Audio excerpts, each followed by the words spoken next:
ایک غریب آدمی بدو رات کے وقت وہ کہیں بیچارہ صبح سے چلا تھا، مدینے پہنچتے اسے رات ہو گئی. اس نے ڈرتے ہوئے نا خیمہ باہر لگا لیا. جہاں رات ہوئی نا آدھی رات ہو گئی، 1-2 بجے سمجھ لے پہنچا مدینے، تو اس نے باہر نے خیمہ لگا لیا. بیوی اس کی امید سے تھی، بچے کی ولادت کا وقت قریب آ گیا، بیمار ہو گئی، اس نے خیمہ لگایا. بیوی اندر ہے. حضرت عمر فاروق گشت پہ تھے رات کو، ساتھ ایک غلام تھا. حضرت عمر فاروق رضی اللہ تعالیٰ عنہ کہنے لگے وہ آگ جل رہی ہے تھوڑی سی، پتہ کرو کون ہے.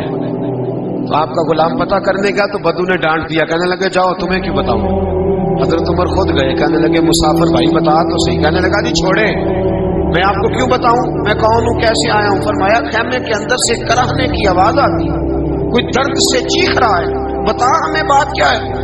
کہنے لگا جی میں فلاں بستی فلاں علاقے کا ایک غریب ہوں، امیر المومنین عمر فاروق سے ملنے آیا ہوں، اور رات ہو گئی ہے تو یہاں خیمہ لگایا ہے، صبح میں ان سے مل کے چلا جاؤں گا. تو رات کو تکلیف دینا پسند نہیں کیا، تو میری بیوی امید سے تھی، اب بچے کی ولادت کا وقت قریب ہے، پاس کوئی نہیں. حضرت عمر کہنے لگے تو ٹھہر میں ابھی آیا. چہرے پہ نقاب، اسے بتایا نہیں میں ہی امیر المومنین. عمر دوڑے گئے، اپنی زوجہ سے کہنے لگے اگر تجھے بہت بڑا اجر مل رہا ہو تو حاصل کرے گی. کیا کروں گی. تو کہنے لگے چل پھر میرے ساتھ، بہت بڑا اجر ہے. ایک دوست کے ہاں ولادت کا وقت ہے، ضرورت کی چیزیں ساتھ لے لو. اس عورت نے تھوڑے دانے لے لیے، گھی لے لیا. حضرت عمر سے کہنے لگی لکڑیاں اکٹھی کر لیں. امیر المومنین کاؤنسلر کی بات نہیں بتا رہا، میں آپ کو MPA کی بات نہیں بتا رہا، اس کی بات بتا رہا ہوں جو 22 لاکھ مربع میل کا حکمران ہے. اس کی بات بتا رہا ہوں جس کے بارے میں میرے مصطفیٰ کریم صلی اللہ تعالی علیہ وآلہ وسلم نے فرمایا میرا عمر تو وہ ہے کہ 950 سال حضرت جبریل بھی اس کی شان بیان کرے تو عظمت ختم نہیں ہوتی. اتنا بڑا شخص. حضرت عمر نے لکڑیاں اکٹھی کی، اینٹوں کا روڑے لے کے چولہا بنایا، پہنچ گئے. آپ کی زوجہ کہنے لگی یہ تھوڑے دانے ڈال لیں، گھی ڈال لیں، اور ایک لکڑی لے کے اس کو ہلائیں، تیار کریں.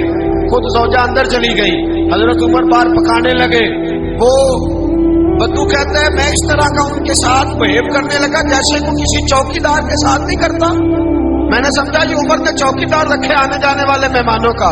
میں کبھی پانی کا پیالہ مانگتا، کبھی کوئی بات. عمر دوڑے جاتے، کبھی پانی لاتے. او مسلمانوں، او میرے رسول کے غلاموں، یہاں اس دین کی بات کی جا رہی ہے جو دین حضرت عمر فاروق رضی اللہ تعالیٰ عنہ نے جس پر عمل کر کے دکھایا ہے. اس دین کی یہ والا نظام ہم نے لانا تھا.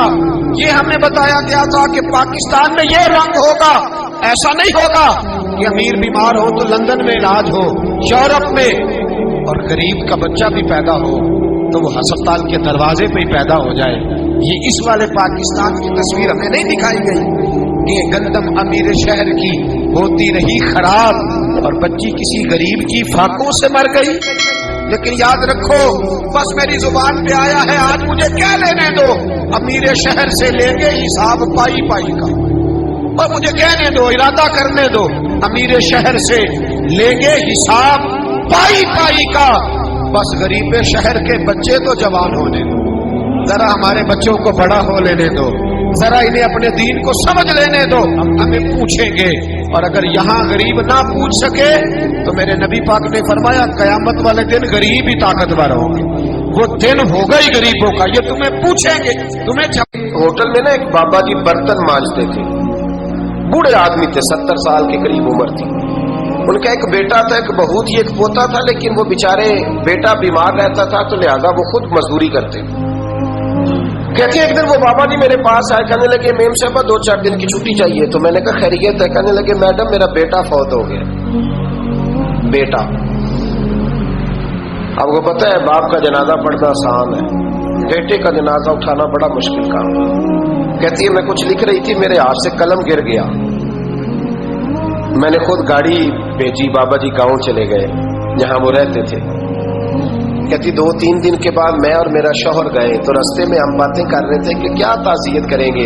ایک ہی بیٹا تھا، کوئی رشتہ دار بھی نہیں، تو اس کی تو کائنات اجڑ گئی، کن لفظوں سے اسے تعزیت کیا کہیں گے.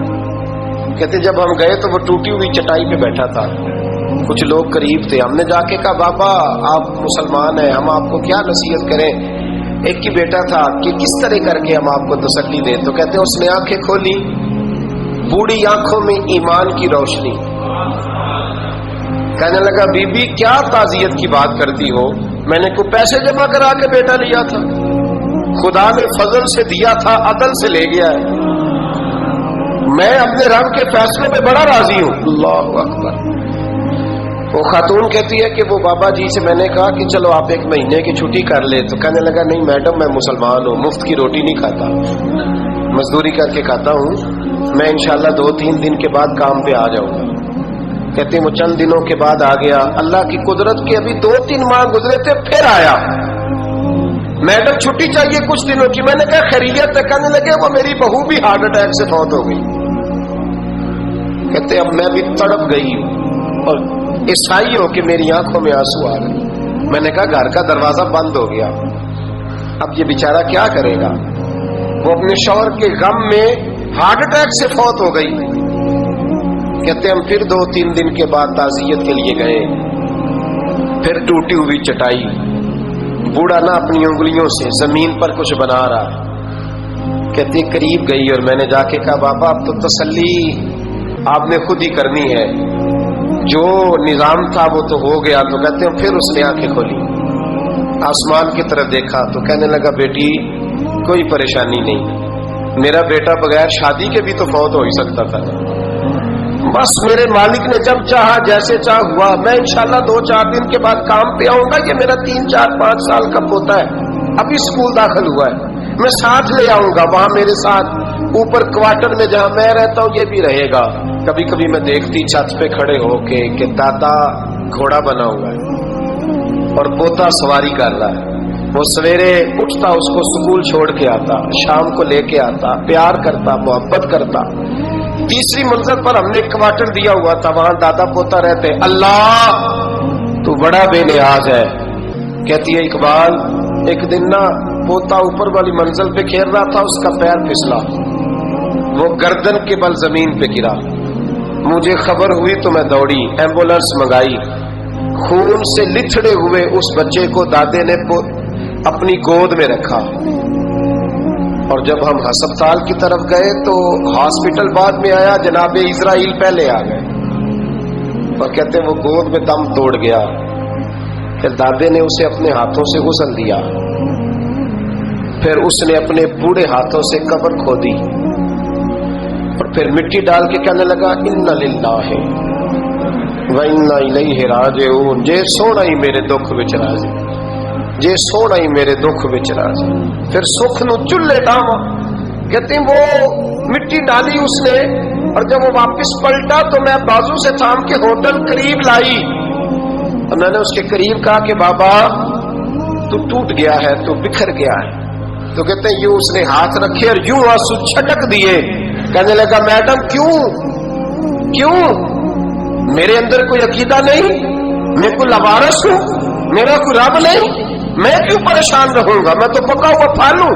تھوڑے دن گزرے کہ قبر میں جاؤں گا, اور جب جنت میں جاؤں گا تو اللہ میری بیٹے سے بھی ملاقات کرائے گا, میرے پوتے سے بھی ملاقات کرائے گا, میرا رب ساری ملاقاتیں کرا دے گا. میں اپنے اللہ کی رضا میں بڑا راضی ہوں. وہ خاتون کہتی ہے میرا اور میرے شوہر کا کلیجہ پھٹنے لگا.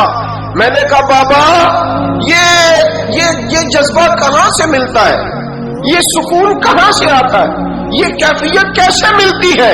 مجھے کہنے لگا تو نے لینی ہے. میں نے کہا, تو کہنے لگا تو بھی گنبد خضرا والے نبی کا کلمہ پڑھ جا, اللہ تجھے سکون عطا کرے.